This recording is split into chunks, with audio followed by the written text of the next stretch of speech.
and welcome to HN Reads. I'm Gretchen Lida, the arts and culture editor here at Horse Network, and I am so excited for today's guests on HN Reads. So as some of you may know, every month we have a guest come on who's an author who writes about horses, and this month we have Kareem Rosser. Kareem Rosser has this fantastic new memoir out called Crossing the Line, and it is about his experiences riding polo. He's originally from Philadelphia, and he went to Colorado State University, where he also played polo and won a national championship polo with them as well. And he is here with us now. So please welcome Kareem. Hi, Gretchen. Thank you for having me today. Thank you so much for being here. No, I'm excited to be here. Thank you so much for having me on. Oh, we're so happy to have you. So the first thing I wanted to talk about your experiences starting with polo. So I thought I would have you describe Work to Ride for us. Yeah, no. So I began riding at a nonprofit that's based here in Philadelphia by the name of Work to Ride. So it's a Philadelphia-based nonprofit that serves low-income inner-city kids. And I started riding when I was 8, along with my other, my other 4 siblings. So I had 2 older brothers who rode at one point, as well as a twin sister and a younger brother. And it began with my 2 older brothers out on the bike ride, who happened to, find this wonderful place, which is Work to Ride. The stables it's located in Fremont Park, which is, just outside of Center City, Philly. So the stable is about 10 minutes from Center City, Philly, for those who know Philadelphia.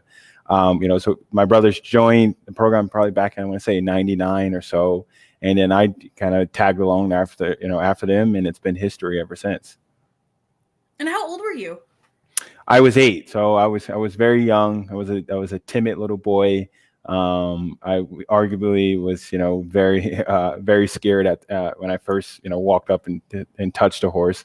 But I eventually just fell in love with him. I love the descriptions of you first riding in the early part in the book. Can you describe Angel for us? Yeah, so Angel, I guess I would probably say she was my first love. But she was just a little Shetland pony. Very gray. She's a gray, very small pony. And my first time at the stables, I was terrified of all the normal size horses, if you will. And I immediately gravitated to Angel just because she was small and I felt like that I could handle her. So my first ride ever was on Angel, and my brother David led me around, for my first time, and I just fell in love with it.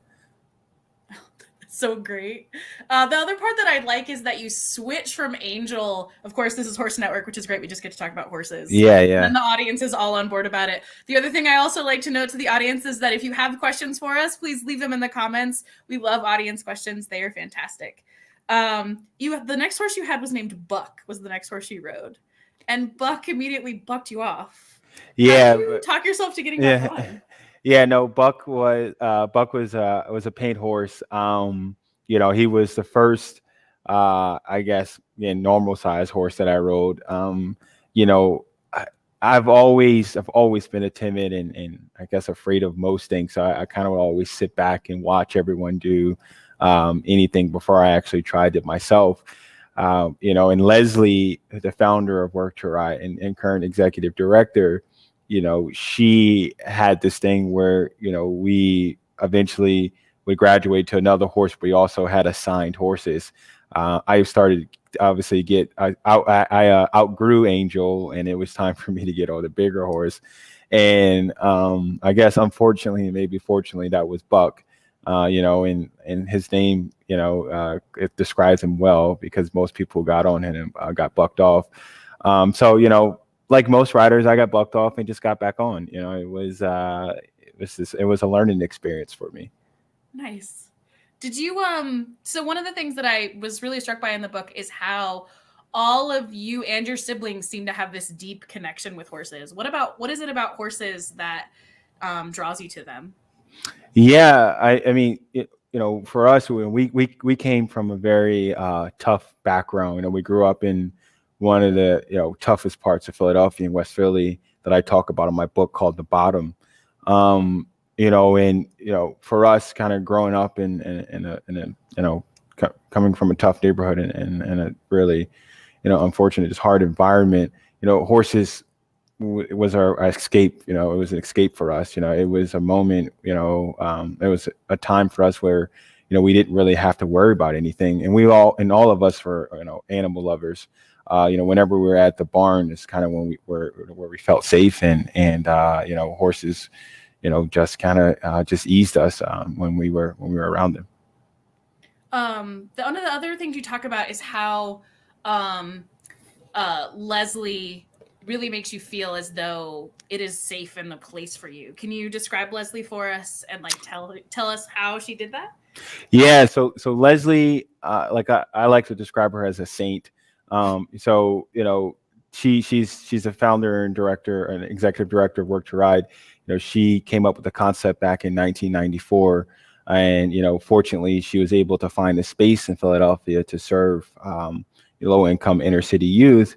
And you know, she's just, I mean, she's an incredible person who understands how to take people from difficult environments and put them into a place where they're able to excel and you know, find things about themselves that, you know, they normally wouldn't be able to, kind of, you know, being in the communities that they grew up in. You know, she is an individual who's dedicated to serving others. You know, and you know, someone asked me recently, kind of, you know, what is it, you know, what's a true mentor, you know, mean to you, or who, like, how would you describe a true mentor? You know, and it's someone who's all, to me, you know, my response was, it was someone who's always available. And Leslie always made herself available to me and every other kid who came through the organization. Um, you know, and then she literally dedicated her entire life to caring for others and saving lives, both, you know, animals and kids. You know, and so she always has a special place in my heart. And you know, I like to tell people she's just, you know, she's my second mother. Mm-hmm.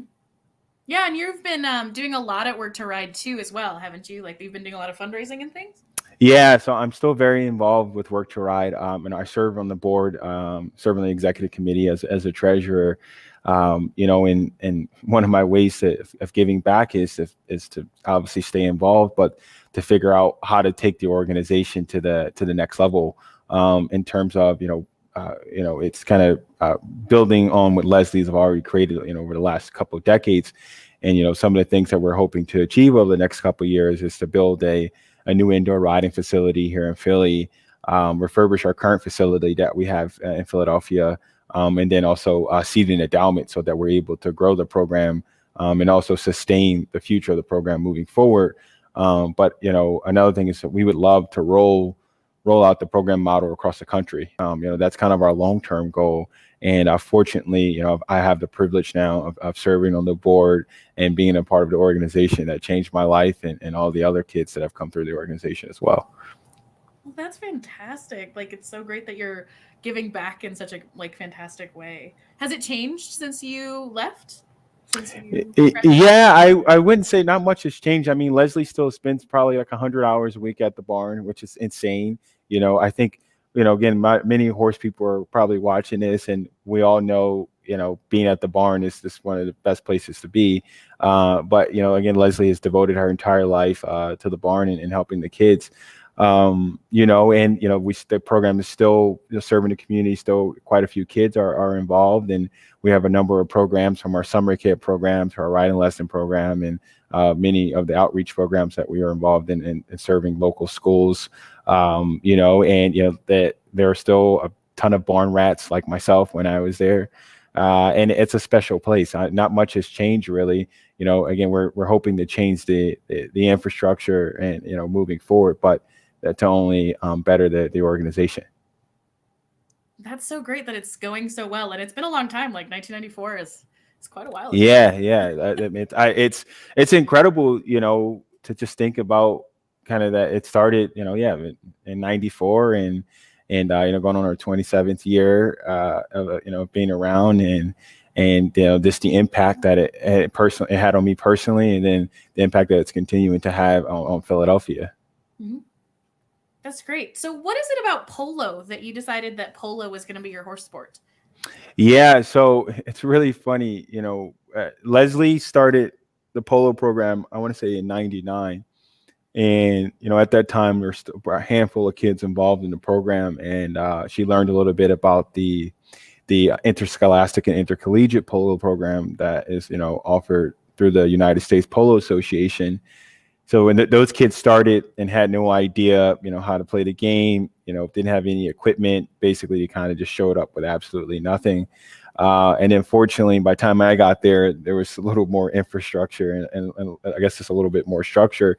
And then I started riding. But one of, one of the things Leslie preaches is you have to learn how to ride before you can even pick up a polo mallet. So I spent a lot of time riding getting bucked off, learning how to ride before I picked up the polo mallet and started swinging. And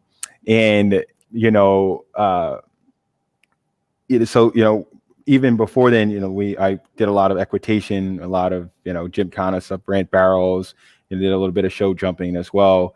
And I loved jumping. I loved going to jumper shows or schooling shows. It was one of my favorite things. But eventually, I think I got tired of wearing breeches and I just wanted to wear white polo jeans, to be quite honest. But no, Leslie, I started playing polo, and I think most polo players will probably agree with me. You pick up a polo mallet, you start hitting the ball. It's addicting. I got addicted like most polo players. And I love the whole team aspect of it as well. I love playing team sports. And then just, just the kind of the commitment it required and just, the practices and the traveling, riding different horses, I would ride hundreds of horses throughout, a course of a year, and kind of visiting different universities and traveling to different parts of the world. It just all made me really fall in love with the sport. That's a really good reason to love something, is all those the different traveling and stuff. So one of the things that I was thinking about a lot is that I was trying to picture you as a polo player on the field, and it was really easy to picture your brother. There's one scene that you describe him as a meltdown machine, which I thought was like the best description. So how would you describe yourself on the field? I think, when I first started playing, I was just kind of, I guess, kind of loose cannon, just running around, didn't really have any idea, or kind of any really concept of the game and strategy. And I think I was just excited to go fast and hit the ball. Didn't really think about, playing defense or setting up my teammates, and then also didn't really know how to, be a team player. And I say that because of just kind of, and I would just think I needed to do everything.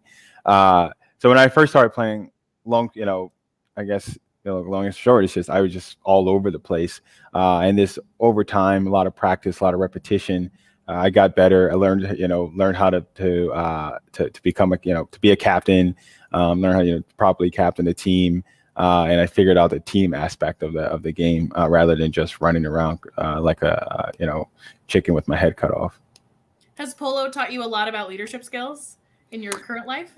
Yeah, absolutely. I think when you play at a high level, if any sport, again, if it's even jumping or eventing or dressage, and or I guess if you think about any other team sports as well, you eventually start developing leadership skills just because you want to be successful. And I think winning teams typically have good leaders on them, or the entire team, or to just have a bunch of leaders as well. But yeah, I think certainly because for a very long time we spent a lot of time losing polo games, and we all were tired of losing. So we had to figure something out. And fortunately, I started just, growing and maturing and watching other people around me and, being, or playing on better teams and playing with better players and mimicking them and watching, them command the game and also kind of, just lead their teams in a number of different ways. And, I think I spent a lot of time watching, and eventually I sort of developed some skills that allowed us to win a little bit. I loved there was the quote during that last tournament where you said, "We will not lose today." Is the thing that you would repeat over and over. Yeah, you get to a point where you're tired of people kicking your butt, and I think I talk about a moment in the book, when we lose. I think I want to say like 32-0 or something like that, and those moments were tough, but those also there were moments that we learned quite a bit. Those beat downs just motivated us to get better, each day, and we didn't take those. We didn't really let those moments define us as we were just going to be these kind of kids who came from West Philly and are now losers. It's all we can do now is just get back up on the horse and keep going. It's like we fell off multiple times, and now it's ride a little more and get better. Fantastic. Again, just an announcement to the audience. If you have any questions, make sure to leave them in the comments. We would love to answer them. So the other thing that I was thinking about as well that is how polo also moved you to different schools and places as well. Can you describe how you got picked up by Valley Forge? Yeah. So, as I mentioned before, earlier on, and at our barn now, we don't have an indoor riding facility. We just have a barn, and we have an outdoor riding ring, and then we share a baseball field with the local community. So the winter months, we were, always scrambling and trying to find places to play. It's just to keep the horses fit, also to keep ourselves fit and just ready and just kind of in game shape. So Valley Fortress is about 45 minutes an hour outside of Philly, and fortunately they have an arena there, and we would go and play community practices with the cadets, and then also some of the local equestrians, and so we got to we got familiar with the school, we got close with the faculty and the staff members there, and then as well as the cadets, and we would also compete against them. They realized that we were talented, and prior, I guess before me, there were a couple other Work to Ride kids who were offered scholarships and played polo there, and Valley Forge realized that Work to Ride is a program, or was a program where they could pluck kids from, not only give them an education, but help the school become more of, I guess, a competitive polo program. And so I was another kid who received a scholarship, and I played there for a couple years, and it was an incredible time. One of the things that you describe is that Leslie leaves you a surprise, and she leaves you your horse, Cholo. Can you describe Cholo for us? Yeah. Yeah, no. So, my first 2 years at Valley Forge was a struggle, just adjusting from, coming from the schools, coming from the Philadelphia school district to going to a private school setting. That was challenging for me. And Leslie knew the one thing that would help me get through my first couple years at Valley Forge and struggling, and that was my horse Cholo. So I want to say I got Cholo. Yeah, I want to say I got Cholo when he was, I think, a 3-year-old off the track. And, the original thought was, I would train a couple of polo ponies and sell them, and use the money to support my college tuition. And, I just fell in love with Cholo, and I'm like, there's no way we're going to sell this horse, because I love Cholo and I don't want Cholo to go anywhere. Cholo's helping me get through this difficult time. So I started training Cholo, and then I went off to Valley Forge, but Cholo was still back in Philly. And, Leslie, I was writing letters to Leslie telling her how much I hated Valley Forge and I wanted to come home. And she decided to send Cholo there to make things a little bit better for me. And it certainly helped. And I was obviously very appreciative and thankful that, he joined me at Valley Forge. What is it about Cholo that you loved so much? Oh, I mean, he's still around. So he's just an incredible, just calm, he was easy to train. He picked up on everything really fast. and we just had this, I think, this bonding connection like most riders and horses do, when you kind of just find that horse that gets you and you get the horse. He had his little weird things about him. I think about, he hated, when I tried to put the bridle on him. Putting the bridle on him was like one of the worst things ever. He was very sensitive around his ears, but eventually we worked through that, and he eventually would drop his head and let me put his bridle on. But we just, I just think that we just understood each other, and he kind of just helped me get through some of my darkest times. Is he still competing in polo, or is he retired? Cholo is still competing, surprisingly, but he's taking care of all the young kids right now. And that's another really cool thing about Cholo, is that anyone could ride him. And when he was like a 4 or 5 year old, you can put a baby on top of him, and you had nothing to worry about. But he's still around. He's still going strong. He's sound and healthy. But he's just a little older. What makes a good polo pony? Yeah, so I mean, there are a number of things about that, I guess, that makes a good polo pony. You want a horse with a very soft mouth, and that is, very agile and just responsive. Also has the stamina and speed. Strong, I guess, in a number of ways. And I think like most horse sports, obviously, without a good horse, you're nothing.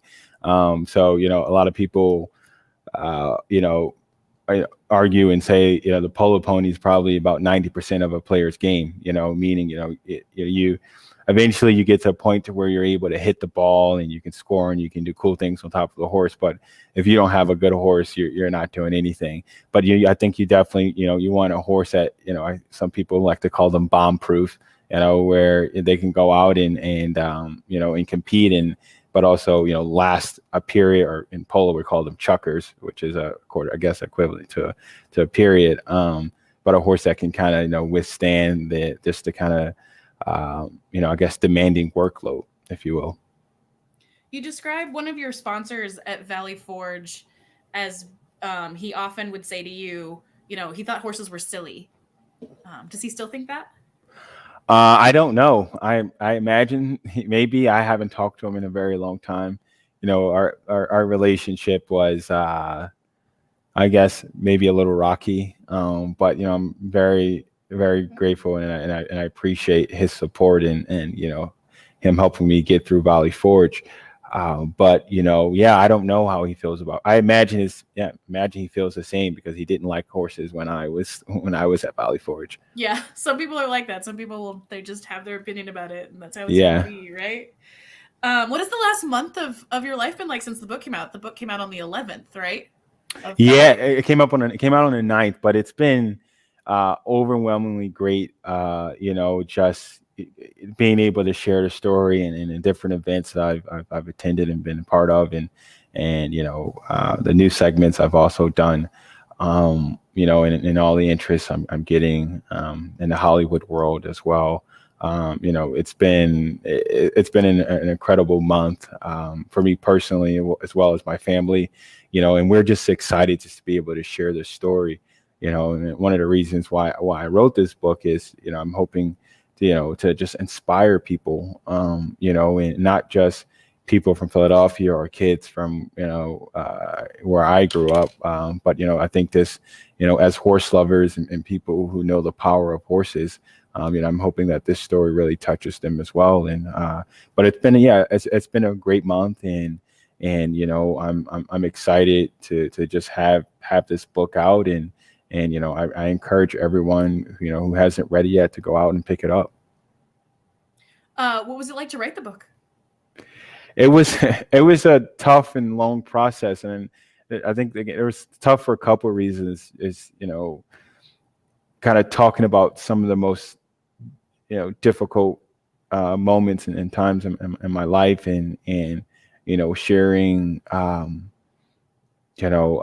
just I guess difficult events and life events that have occurred, me personally and my family, and talking about our struggles, and kind of talking about my mother's addiction issues, and and the loss that I've suffered I guess the number of losses that I've suffered over time. Kind of reliving those moments and writing about it at times were difficult, and then also trying to remember everything. And then, really just getting my family's blessing to allow me to write the book, because it's not just about me; it's about about my family and some of my closest friends. Yeah, I think like that's probably one of the biggest strengths is your ability to capture character, but also scene, and those are exceptionally hard in memoir. Like the book, like the pages turn, which is impressive in a memoir. Yeah, I think that's been one of the common reviews, or one of the common comments and reviews is just it's a page turner, and that's what I was really hoping for. I wanted to engage the reader, and I didn't want people to put the book down. There's so many stories in there, you know our, my story, I guess our story has been told quite a bit over the last couple of decades. We've been covered on 60 Minutes and ESPN and Sports Illustrated. We've done a lot of stuff, but they've only ever been able to just detail just kind of minor things. We never really got into some of the really just I guess tough that kind of tough times and our struggles and it was hard for them to cover so much, and obviously in 15 minutes or on a few pages. So and one of the reasons why I wrote this book was to be able to kind of detail all these things and talk about all these very important moments, and to explain to people in a way that just hasn't been told before. And so I was excited to do that. You have a vulnerability on the page too, which I also think makes it stand out. And I was wondering, how did you get that? Where does that come from, you think? No, I mean, I thought it was, again, it was just important to let all those things out and not hold anything back. I didn't want to. I didn't want to kind of be this kind of perceived as this really strong guy who doesn't, kind of just pushes all his problems away, or everything is okay, because it wasn't for me. It was, I struggled, with anxiety as a young kid, losing my best friend Mecca. And I talk about that in the book, and, dealing with that loss, and realizing that, as a, regardless of, if I was, 12 or 25, that I could be shot and killed any day. I wanted to talk about that, and I wanted to be open. About those things, and because I figure that there are other people who are dealing with those same issues that I dealt with as a young boy. Either they're probably dealing with it as a young kid themselves, or even as an adult. So I didn't want to hide those. I didn't want to hide those things. I wanted to be open about it. A lot of horse people and horse authors talk about the relationship with horses and fear, and like how being around horses and handling fear are similar things. And I think your book talks about that as well. Would you agree with that? Yeah, absolutely. Because whenever I was at the barn, I didn't think about anything else. I had no fears. My anxiety went away. I wasn't looking over my shoulder, worrying if someone was coming after me. When I was, those times I was with Cholo, or if I was with Angel or Buck, life seemed perfect. So I totally agree with, that kind of, being around horses, and your fear just sort of washes away when you're either brushing or picking a hoof, or even out riding. You're only thing you're focused on is this large creature that can, it has a mind of its own, and you're bonding. Yeah, there's the meme that goes around Facebook all the time that it's the horse meme that says, there are two of you, and only the 1,000-pound animal is allowed to be the one having a panic attack. Yeah, exactly. Exactly. I also love the way that you just talk about having horses as a teenager in the book, is that you're like, the horses are what helped me sleep. Yeah. No, absolutely. Again, it was just that moment when you're there, and you check out from everything else, and I think, again, it's just one of the, I guess, amazing powers of a horse. It's, it requires so much attention, and not only for your own safety, but, I think, I mean, again, most of the time you're hopefully paying attention because you don't want to get hurt. But like you said, you have no idea what's going to spook a horse. But again, it just allows you to check out from the rest of the world, and you're just in that moment, and you're never really thinking about anything else. And that's the best part about being at the barn, is that you check out, and you realize that you're relaxed, and you leave the barn, you feel relaxed, and you can sleep, and then you kind of do the same thing again, but you never really get tired of it. Yeah. No, I still feel that. Like every time I get back from the barn, I'm like, oh yeah, that's why I paid for that. Yeah, exactly. Yeah. All right. It looks like we have a question from Mary. So she says, hi, Kareem. What would you say to aspiring equestrians? And could you tell us more about the early days with Work to Ride? I think, what would I say to aspiring equestrians? Just show up, put the work in at the barn. If you have an opportunity to ride somewhere, take advantage of it. Again, as we kind of just going back to that last question you and I were just talking about, when you're at the barn, take that time to just check out, live in the moment when you're there with horses. And what was the second part of the question? Early life to Work to Ride. Sorry, could tell us more about your early days with her. Yeah, my early days of Work to Ride were great. I spent a lot of time just learning about horses, connecting with the other kids there, because we all came from similar backgrounds. We all grew up in the same neighborhood.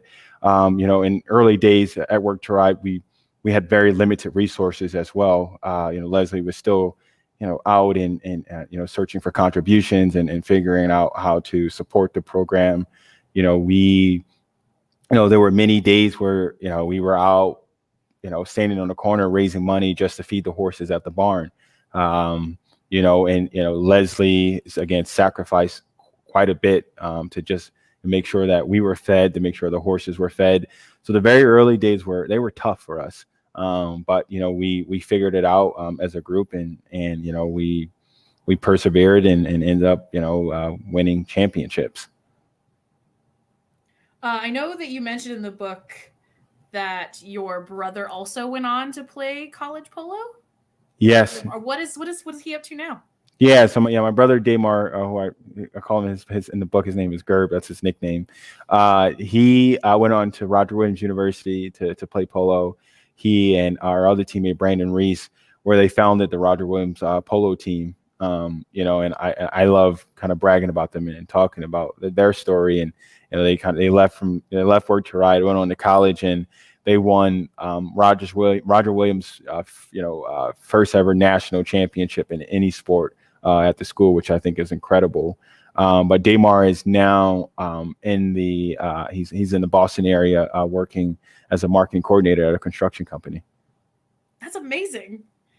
Yeah, it's incredible. I'm very, very proud of him. So the other things is, what was it like modeling for Ralph Lauren? That was a treat. It was really cool to be able to just participate. In a Ralph Lauren shoot, not just one shoot, but multiple shoots. Mm-hmm. It's an incredible brand, an incredible company. Everyone knows Polo Ralph Lauren.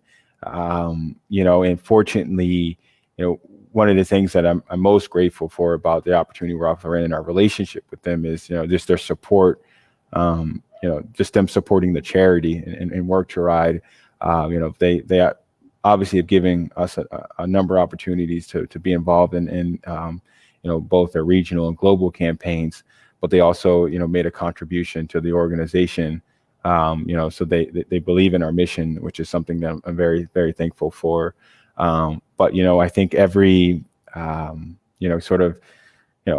think most people would love to see their faces on a billboard in New York City. So obviously that's really cool. That was a cool moment for me personally.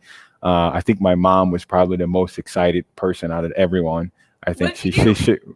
We went to New York City to check it out, or the one billboard that we were on. I guess we're actually on multiple billboards, but my mom, she kind of showed up there and she was just in the middle of the street screaming and just causing this scene, which was incredible though. But she was just a proud mom, and I was very, very, very happy about that. That is so cute. Do you still? I remember in the Good Morning America segment, you talk about how you take people when they come to visit by the mural. Yeah. on it. Do you still do that? Yeah, no. So, we have a mural of ourselves, and so it's myself, my brother, that's back in our home in West Philly. And, it's obviously an incredible tribute to us and Leslie's hard work and, what we've done over the years. But it's kind of cool to kind of see our faces on the wall, back in our neighborhood. And I think it's certainly a thing that we like to show off when people are visiting us. I mentioned in the Good Morning America segment, basically, people, when people visit us, we kind of take them to go get cheesesteaks and to check out the mural. It's like this. These are the things you do in Philly. Yeah, exactly. And you see my face on the mural. Yeah. What was it like playing polo for Colorado State? Well, I loved it. I mean, obviously you and I share that CSU connection, but in Fort Collins was incredible. But playing polo at CSU, probably arguably, I think my best 4 years of polo, and probably aside from playing with my brothers and stuff at Work to Ride, I made incredible friends. And another great thing was we coached ourselves. We didn't have a coach, so we spent majority of time just learning each other and figuring out if we could work or not as a team. And so I think I want to say my third year there, we ended up winning a national championship. And it was myself and two other obviously CSU kids. We went on and did it without a coach, and we're a self-coach team. And it was probably my second proudest moment, other than when we won our championship in high school, just because we did something that many people don't get a chance to say that they've done, win a national championship. But it's an incredible program, and I'm extremely grateful that I had an opportunity to play on some amazing teams, and then also to represent CSU. I remember seeing the articles about it in Fort Collins when you guys went on to that championship, and I did not know that you didn't have a coach. Like that's yeah in itself. Yeah, no, we didn't have a coach, so we just we figured it out. And most of my life has been kind of being thrown in the deep end and figuring out how to swim. And so this was just another moment of just trying to figure it out, and we did. I was always wondering why the book ended at high school instead of going on to college. Why was that choice? Yeah, it's a good question. I mean, I think there's I'm 28, so hopefully I still have a long life ahead of me to kind of talk about. But that period of time was very important, and I think I wanted to cover that period because it talks about kind of the growth, my growth as a young boy, as a young man, and then that's kind of going leading up to us winning the championship. And I hope that I can continue to I can write another book and talk a little bit more about my, I guess, second half of my life. Yeah, because there's still a lot. Absolutely, I think there's still quite a bit of stuff to talk about and tell. So I obviously had to leave a little bit for a second book. Again, I will leave an announcement that if anyone has any questions, feel free to leave them in the comments. We would love to have them.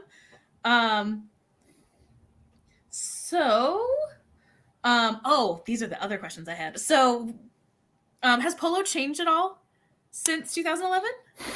It changed. I mean, it changes every year in terms of just, I guess rules, but you're also seeing, so again, so there's two types of polo. I played in the arena and I also played on the grass. Mm-hmm. But you're certainly seeing the game change, and also the way people are buying and using their horses have changed quite a bit. You see, at a polo match, at a people who are playing at a very high level will bring about 12 horses to a game for one rider. So it's quite a few horses at one polo game, and you see a lot of the guys and girls are riding their horses, for maybe 2 and 3 minutes at a time during a chukker. A chukker is a period of polo. just because people are kind of kind of saving their horses and thinking a little bit more just about their health. And the game it's a little faster. I think they're now kind of changing the rules to make it a little faster and open it up quite a bit. And then you think about collegiate and high school polo. Excuse me. It's changing a little bit as well in terms of you're seeing more teams are involved.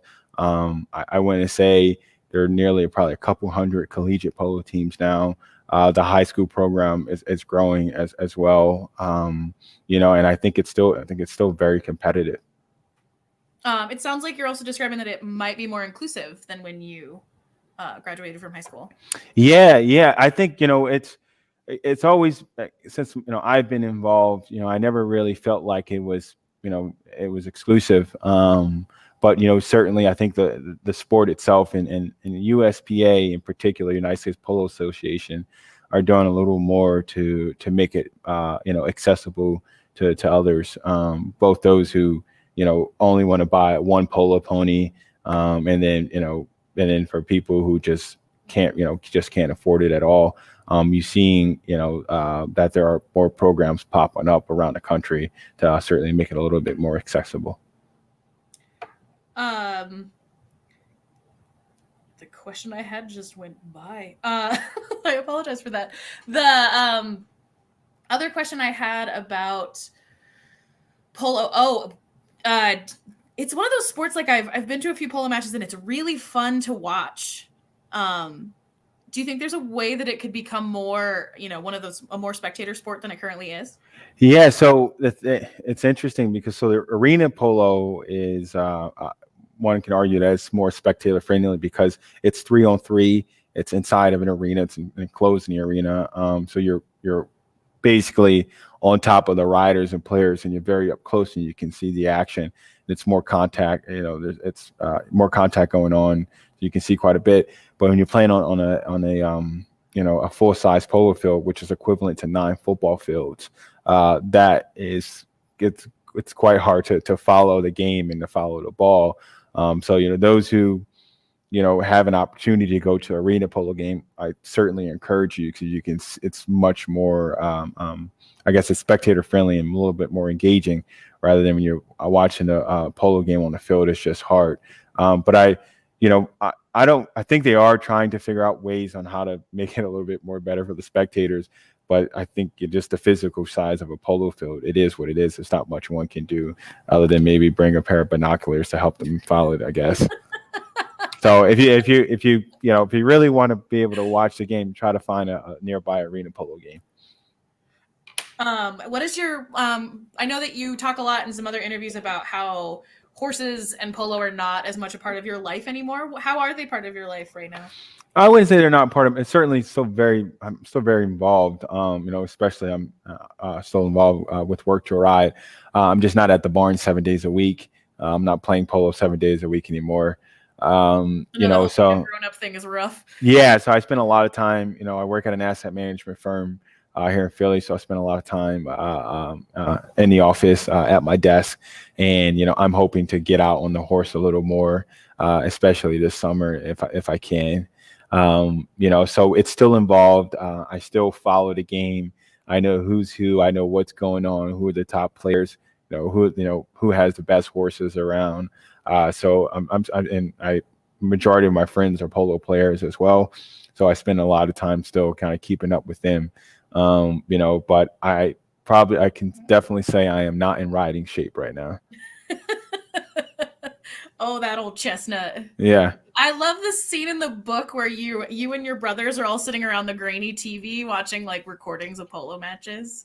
Yeah. No, when we were young boys, we would sit down on the floor and we would pop in VHS tapes when that was a thing, and sit there and press the rewind and fast forward button and go back and watch a play that a guy did or watch something really cool.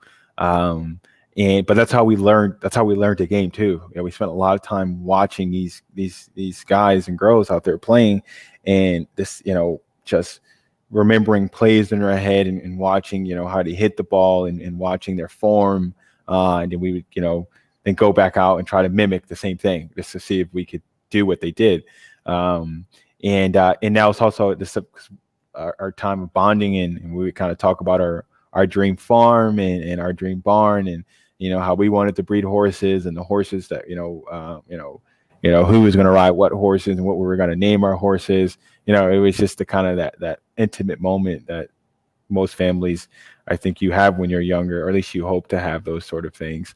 It was just something that we did and fantasized about, and it sort of motivated us to actually try to make it happen. What were you going to name your horse, Kareem? I think I had my plan was to name all my horses after cars. So I had this car theme thing that I wanted to do.